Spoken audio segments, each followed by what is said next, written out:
अब next type की phrases हैं।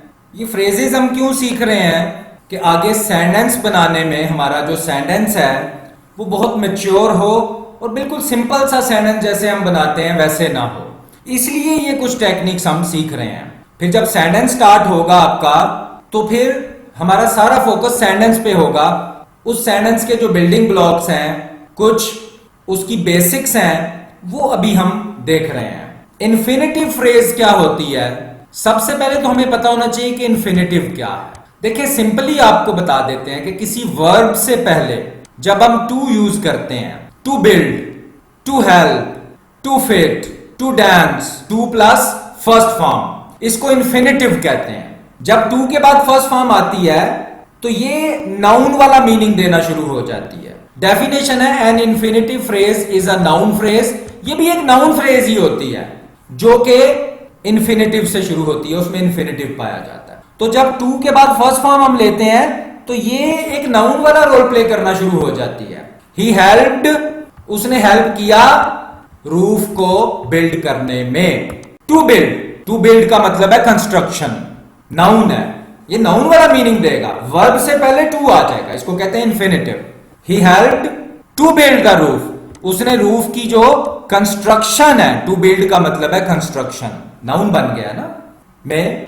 ही helped to build the roof, तो टू बिल्ड द रूफ हमारा इन्फिनेटिव फ्रेज बन गई है। फ्रेज वो होती है जिसमें कुछ वर्ड्स हों लेकिन उसमें सब्जेक्ट वर्ब कंप्लीट ना हो। Phrase, group of words. The officer return to help the inspectors, officer return हुआ, लौटा, वापस आया, टू हेल्प, मदद, इंस्पेक्टर्स की मदद के लिए। To help, to plus first form, infinitive है, इसीलिए इस टू हेल्प के बाद इससे रिलेटेड जो 7 वर्ड्स हैं उनको भी हमने इसी फ्रेज का पार्ट बनाया है। Let me show you the best way to fit a door quickly. To fit हमारा इन्फिनेटिव है और टू फिट के साथ जो रिलेटेड वर्ड्स हैं अ डोर, क्विकली, उनको भी हमने इसी फ्रेज में ले लिया, infinitive phrase. To fit, to help, to build, या आप खुद इसी किस्म के स्टार्ट में अपने सेंटेंसेस जो है वो स्टार्ट करें और फिर आगे हम सेंटेंस की लेंथी कंस्ट्रक्शन भी करेंगे तो वहां पे ये फ्रेजेस को यूज करके अपने सेंटेंस को बहुत लेंथी कर लिया करेंगे और वो आपके किसी एग्जाम में जब आप उसको यूज करेंगे तो आपके सेंटेंस बहुत मैच्योर होंगे, बिल्कुल सिंपल छोटे छोटे सेंटेंसेस नहीं होंगे। She tells you to dance like no one is watching, वो तुम्हें कहती है कि इस तरह डांस करो जैसे कोई नहीं देख रहा। ये एक स्टेटमेंट है जो बड़ी फेमस है कि डांस इस तरह से करो कि आपको कोई नहीं देख रहा, मींस कॉन्फिडेंस के साथ करो। तो टू डांस, तो जब टू के बाद फर्स्ट फॉर्म आएगी तो वो इन्फिनेटिव हो जाएगा और उससे रिलेटेड जो आगे वर्ड्स हैं वो भी उसी में इंक्लूडेड होंगे और वो उस फ्रेज का नाम होगा इन्फिनेटिव फ्रेज। हम हर लेसन में यही कहते हैं कि this is not the last time we are working on this topic. हम फिर भी करते रहेंगे इन पे, अभी आप इसकी बेसिक जितना हम समझा रहे हैं बस उतना समझें, आगे ये बहुत कॉम्प्लेक्स तरीके से भी हम यूज करके दिखाएंगे। आगे अब सेंटेंसेस को हम कंपोज करेंगे, इडियम्स के सेंटेंसेस बनाएंगे, फ्रेजल वर्ब्स के लंबे लंबे सेंटेंसेस बनाएंगे, कॉम्प्लेक्स बड़े मैच्योर बड़े प्रोफेशनल सेंटेंसेस बनाएंगे, तो वहां पे इनको यूज करेंगे फिर। और अभी फिर इन्होंने चूंकि यूज होना है तो फिर रिवीजन होती जाएगी। अभी जितना आपकी अंडरस्टैंडिंग डेवलप हो रही है उसको आप करें। फिर है अपॉजिटिव फ्रेज। ये क्या होती है? अपॉजिटिव का मतलब ये होता है कि किसी एक नाउन के बारे में किसी चीज का बात करना।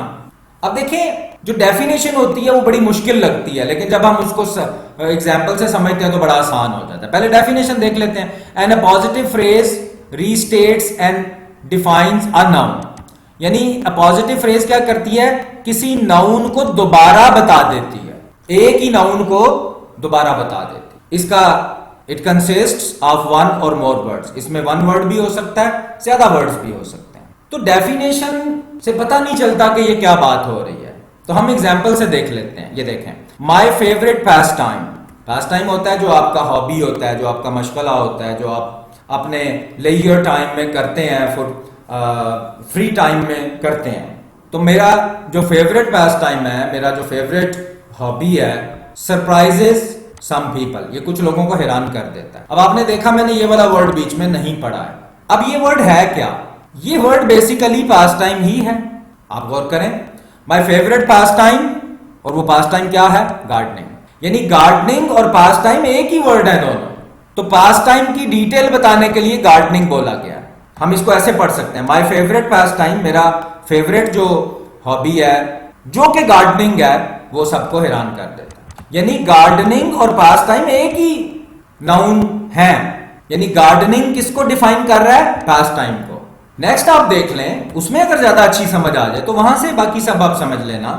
हर हॉर्स, उसका हॉर्स एन अरेबियन, जो कि अरेबियन है, अरेबियन हॉर्स है।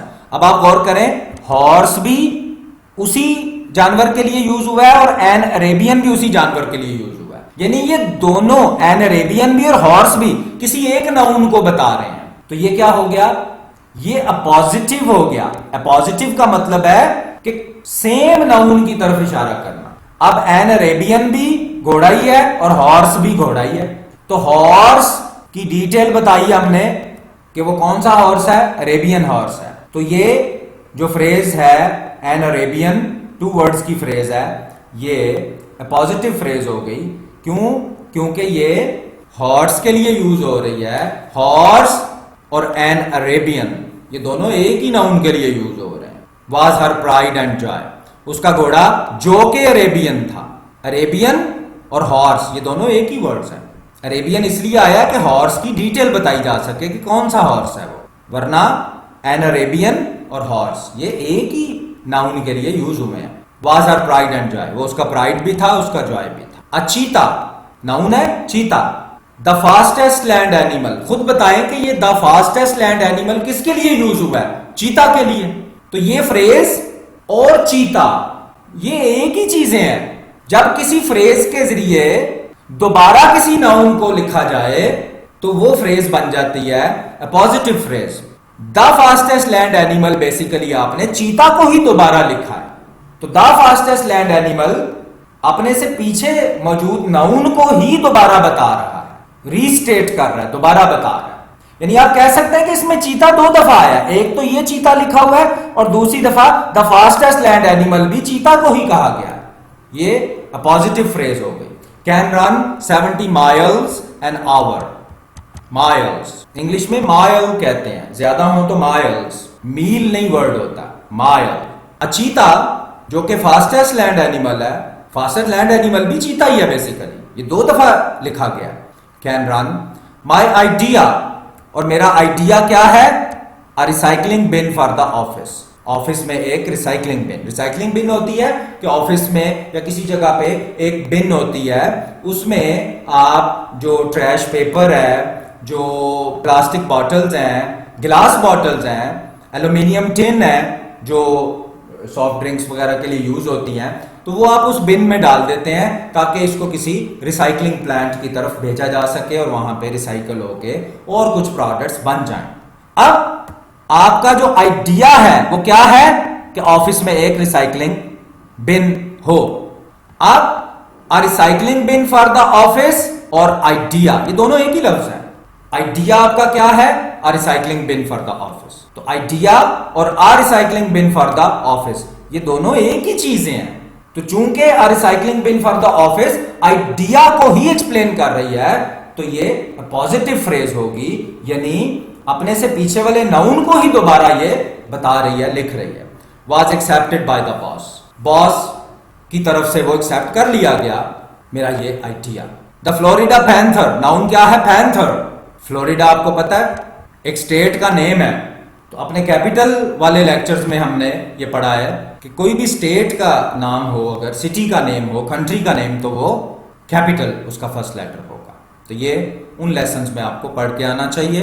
द फ्लोरिडा पैंथर, फ्लोरिडा का जो पैंथर है, और दोबारा इस पैंथर को इन वर्ड्स में लिखा गया है। The state animal of Florida, जो कि वहां का स्टेट एनिमल है, वहां का ऑफिशियल एनिमल है, इज एन एंडेंजर्ड स्पीशीज।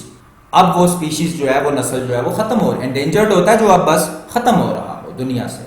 और भी स्पीशीज हैं जो एंडेंजर्ड हैं, जनरल नॉलेज की बात है, आप वो भी सर्च करें, इंग्लिश में पढ़ें। कि कौन कौन सी एंडेंजर्ड स्पीशीज हैं दुनिया में जो दुनिया से खत्म हो रही हैं। तो the state animal of Florida और पैंथर ये दोनों एक ही नाउन है। तो ऐसी फ्रेज जो अपने से पीछे किसी नाउन को दोबारा किसी और वर्ड्स में एक्सप्लेन कर दे वो उसकी पॉजिटिव फ्रेज होती है। तो हम कह सकते हैं कि पैंथर और the state animal of Florida ये एक ही नाउन्स हैं दोनों।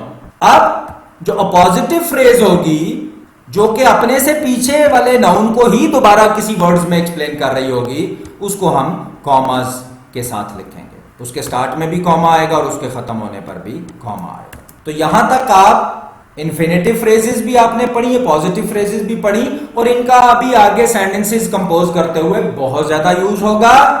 वहां पर ये फिर रिवाइज होती रहेंगी। जो इसको रिवाइज करते रहेंगे उसके लिए कोई प्रॉब्लम नहीं है। तो अब कुछ और फ्रेजेस हम करेंगे और उसके बाद हम इडियम्स के सेंटेंसेस जो कि बहुत सारे एग्जाम्स में पूछे जाते हैं और फ्रेजल वर्ब्स के सेंटेंसेस हमें बनाने में बहुत कन्वीनियंस हो जाएगी, हमारे लिए बहुत इजी हो जाएगी।